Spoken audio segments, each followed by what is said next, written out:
Hello ఈరోజు నేను మన జహీరాబాద్లో ఉన్న జున్ను హోమ్ ఫుడ్స్కి వచ్చేసాను. ఇక్కడ మనకి చాలా types of veg and non veg పికిల్స్తో పాటు స్నాక్స్ కూడా దొరుకుతాయి. వీళ్ళ దగ్గర దొరికే పికిల్స్లో ఎలాంటి రెడీమేడ్ ఐటమ్స్ని యూజ్ చేయకుండా ఎవ్రీ ఐటమ్ని వీళ్ళే ఓన్గా, కాబట్టి మన అమ్మమ్మ నానమ్మలు చేసే పికిల్ టేస్ట్ గుర్తొస్తుంది. వెజ్లో వచ్చేసేసరికి టమాటా పికిల్, గోంగూర పికిల్, నిమ్మకాయ, ఉసిరికాయ, కాకరకాయ, అల్లం, మిక్స్డ్ వెజిటేబుల్ పికిల్స్, ఇంకా చాలా టైప్స్ ఆఫ్ పికిల్స్ దొరుకుతాయి.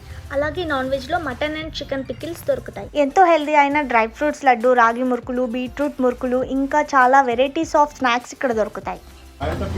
కంపేర్ చేసి చాలా అంటే చాలా హెల్దీ పికిల్. ఈ డ్రై ఫ్రూట్ లడ్డులో కూడా మనం ఎటువంటి షుగర్ కానీ మన బెల్లం కానీ ఇటువంటిది ఏం వాడకుండా న్యాచురల్ గానే డ్రై ఫ్రూట్స్, నట్స్ ఇటువంటి 15 రకాల ఇంగ్రీడియంట్స్ కూడా తయారు చేస్తాం. ఈ షాప్ అడ్రస్ వచ్చేసి సిద్ధి హోటల్ పక్క రోడ్ నుండి స్ట్రైట్గా వెళ్తుంటే 5th రైట్ దగ్గర జున్ను హోమ్ ఫుడ్స్ అనే బోర్డు కనిపిస్తుంది. నాకు నచ్చిన కొన్ని పికిల్స్ నేను తీసుకున్నాను, మీరు కూడా ఖచ్చితంగా ట్రై చేయండి. Okay then bye.